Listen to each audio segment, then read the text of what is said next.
I'm using cold press paper. It's 9 by 12 inches. I put some washi tape around the edge so I'll get a nice white border, and I'm working on a watercolour block.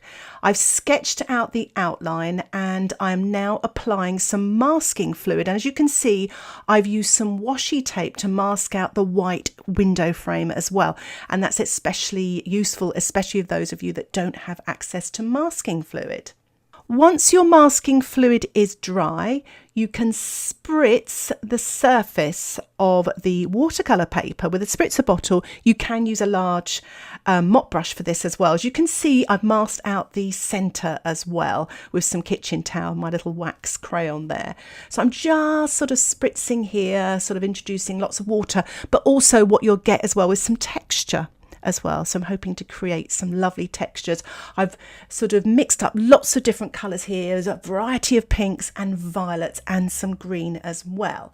I'm using my size 10 brush and I'm spattering. This whole painting is full of the spattering technique. So if you're new to spattering or you don't get on with spattering, my suggestion is really hold the brush firmly in your writing hand, your painting hand, and tap very firmly in the centre of the brush. You can use your index finger to do that, or your other hand and tap, as you can see I'm doing here, and tap firmly. Try not to let the brush wobble, and you should the paint should come off nicely. But what this is creating is texture and details, and I'm using light pinks like Opera Rose, Permanent Rose, and I'm also using quinacridone magentas as well. You can see how much fun this is. I'm using Brusho, and I'll put a link in the description below all about this medium Brusho. It's fun to use, but I'm actually putting this on the wet surface and shaking this little drum, and it is alizarin crimson and some violet.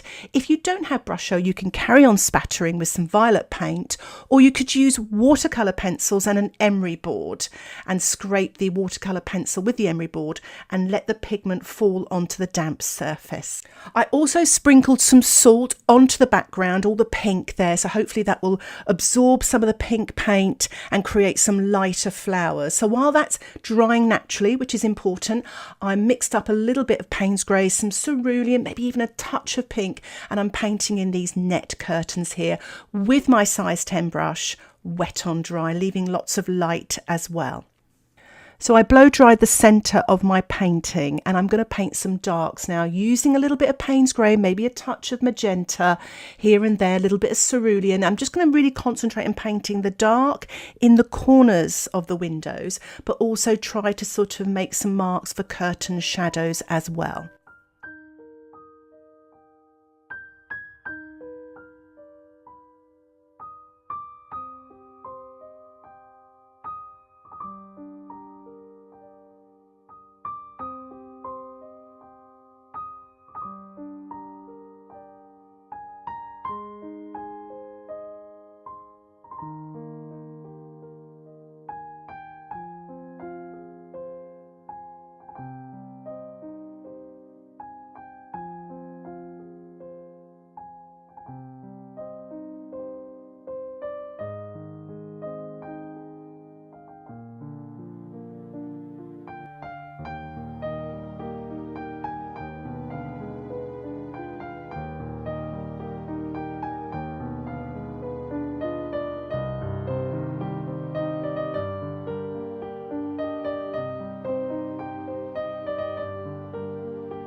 I'm using the washi tape here to create some straight edges as well. So I'm just peeling off here and there and then just painting the sort of outside edge with some dark paint and then softening. So you get some nice straight edges and some soft shadows.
I've allowed my painting to dry. Now it's time to remove the masking fluid. I'm using a paper towel to remove it. You can see some of the pink comes off as well. So just keep rotating your paper towel, but you can use an eraser or your thumb or even some framing or masking tape to remove the masking fluid. I'm using my size 4 brush here with a pale pink, a little bit of permanent rose, and just painting now the flowers sort of in front of the window here, and just sort of filling in some of the light areas here with just some pale pink and blending as I go.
My painting has dried and I'm spattering some yellow with a touch of turquoise, wet on dry with my size 4 brush.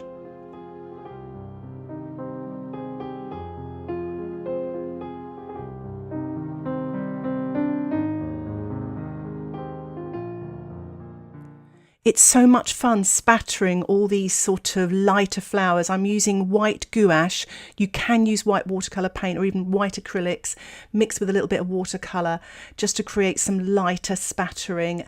And if you don't like spattering, you can use the tip of your brush. I'm using some permanent rose mixed with some white here and just finishing off some lighter details, spattering with my size 4 brush. And here is the finished painting. I really hope you enjoyed this tutorial. And if you'd like to get access to my weekly exclusive watercolour tutorials, why not think about joining my Patreon membership? You'll also get access to my downloadable outline sketches to help you with your drawing. Details about the membership can be found in the description below. Just click Patreon. Thank you so much for watching. Happy painting. Bye for now.